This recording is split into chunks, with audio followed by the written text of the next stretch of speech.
Good day, brothers and sisters. This is Anthony Moore for Your Money More. And what we are going to address right here, right now, is what I call Grandma Please politics and Grandma Please politicians. And it's very problematic and it applies specifically to black people in the United States who have descended from U.S. chattel slaves. Now, even if you are not part of our lineage and ethnicity, you can learn something from this too, but it's related to something that specifically and detrimentally occurs within the black community in the United States who have descended from freedmen. In other words, who descended from the slaves who were freed after the Civil War and promised all kind of things to be fully integrated into this United States of America that we didn't get then and we still haven't got as of yet.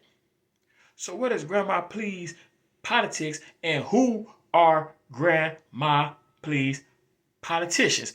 Well, it primarily relates to our elders and it relates to our elder politicians on all levels throughout this country, city, state, federal, but it's most egregious on that federal level, on that congressional level. And we talking about the likes of people like Maxine Waters, Jim Clyburn, Sheila Jackson Lee, and other elder Negroes who've been in that office for a very long time and ain't doing nothing for their fellow black people, even though they are elected to these offices by black people and are supposed to be advocating for and represent black people who have descended from U.S. chattel slavery. Now, before I get into the specifics of what Grandma Please politics is, as an opening summation, what it gets to is Grandma Please politics. It's the politics of pandering. It's the politics of pacifying.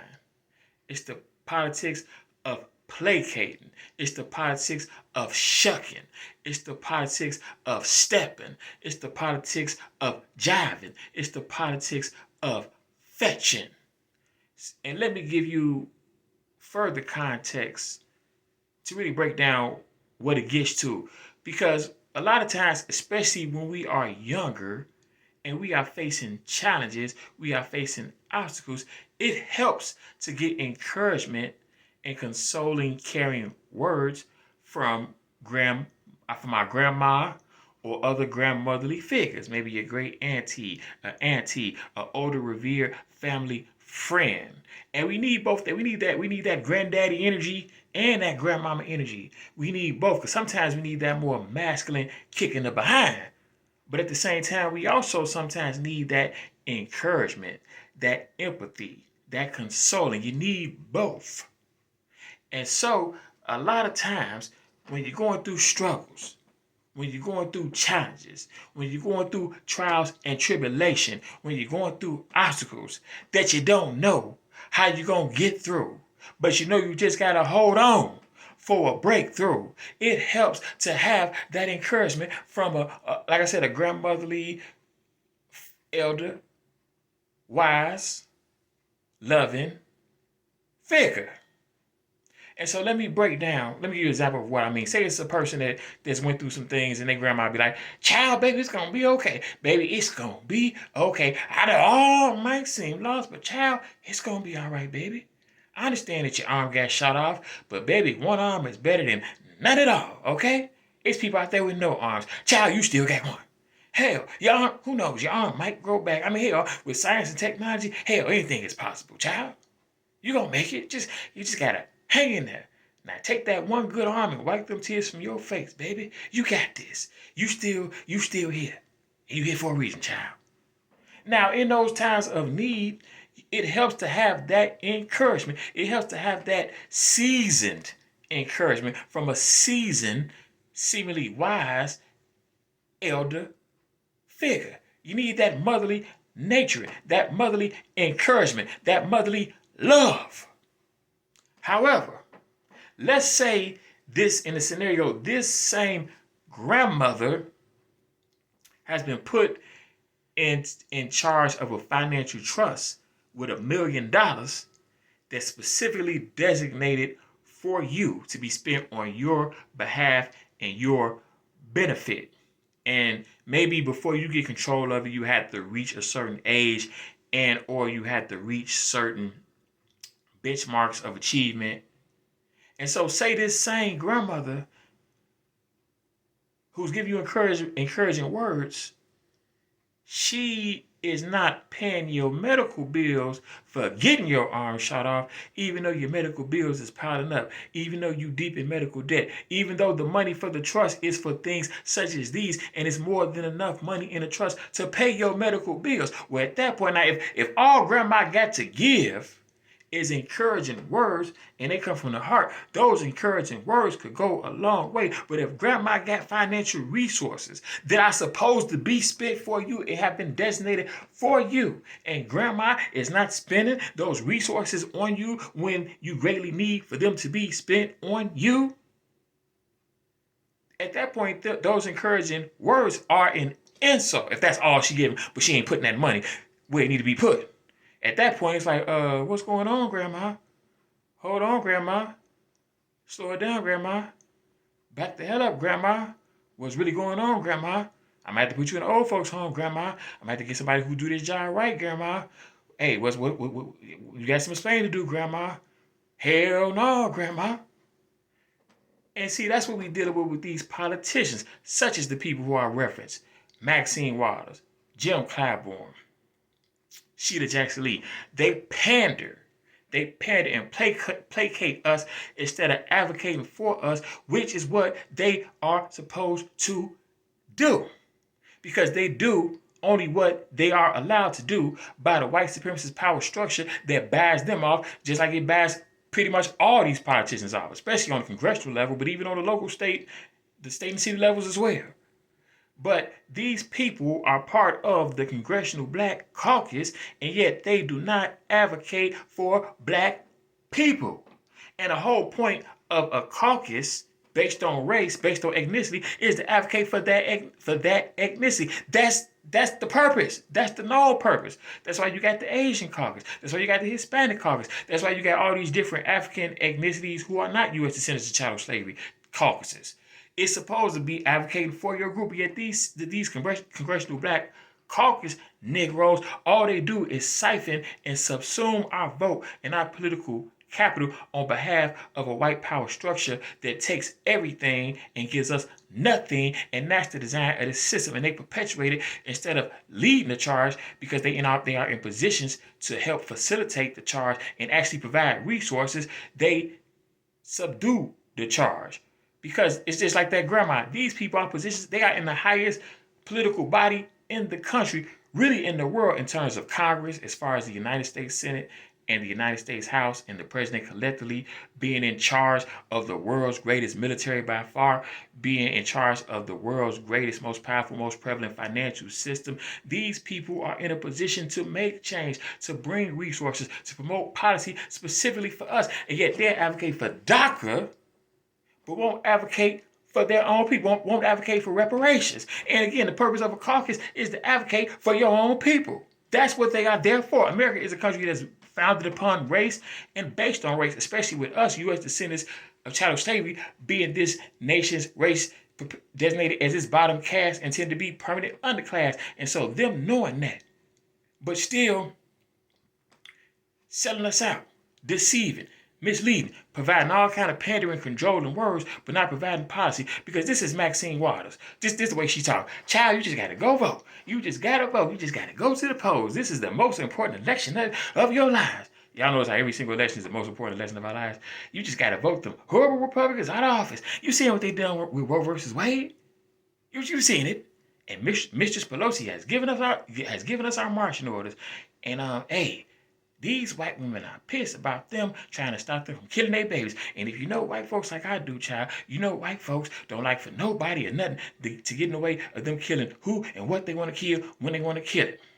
And by the way, Sheila Jackson Lee is not a descendant of U.S. chattel slavery, but she's still a black elder in Congress, and she's in charge of H.R. 40, which is the bill for a study for reparations for the descendants of U.S. chattel slavery. And her and the way she is handling this study epitomizes what I say, because she's not trying to push the legislation. It's all for show. That's all they do is show politics, political theater. They give us kind words. Grandma, please politics. They give us a show. They say pretty words.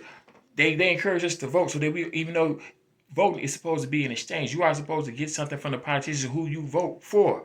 But instead of making sure that we get a fair exchange and we get service, political service, economic service for our political capital, which is what you are supposed to do, which is what other groups do, they make sure that our vote is siphoned from us and we get nothing.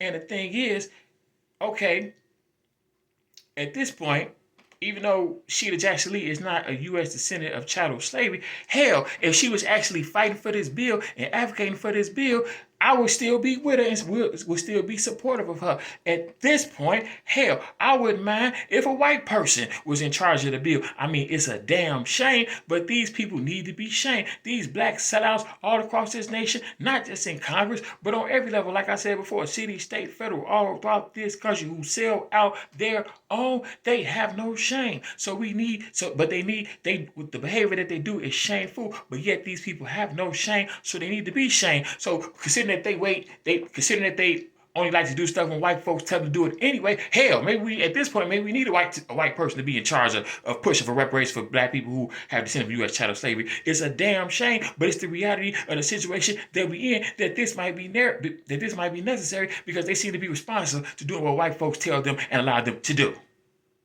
And for the record, we do have elders that fight for us, and we should respect and revere our elders. For example, here in Chicago, we got elders like George Blakemore, Mama Doris, people who fight for future generations, which really puts into perspective how atrocious and how horrible what these Negroes in the highest positions of power, with the most institutionalized political power and influence, how they don't serve, how they pimp, and how they ultimately simp in terms of doing their job. Because, like I said, you got people, elders, that actually fight for future generations. And shout out to the elders that do fight for future generations, because we black people who have descended from U.S. chattel slaves, even though we still catching hell, and even though we still economically and socially at the bottom where we have been engineered to be, we have it way better than what our ancestors and predecessors could have imagined having it, because of many of them who fought, bled, died, paid the ultimate price, knowing that they would not reap the benefits from their efforts, but so future generations would reap the benefits of their efforts.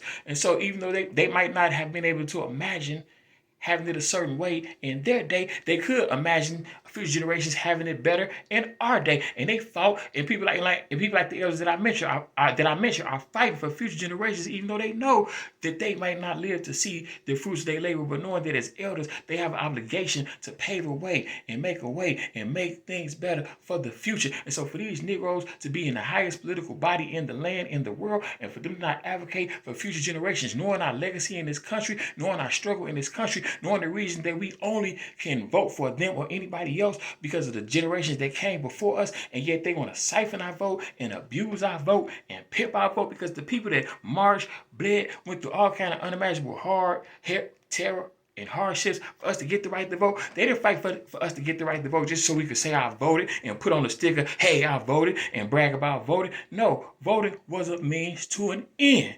And Maxine Waters, Jim Clyburn gets his props today from the march he did with the civil rights movement, even though he sells out the very tenets of the movement that gives him his influence in present day.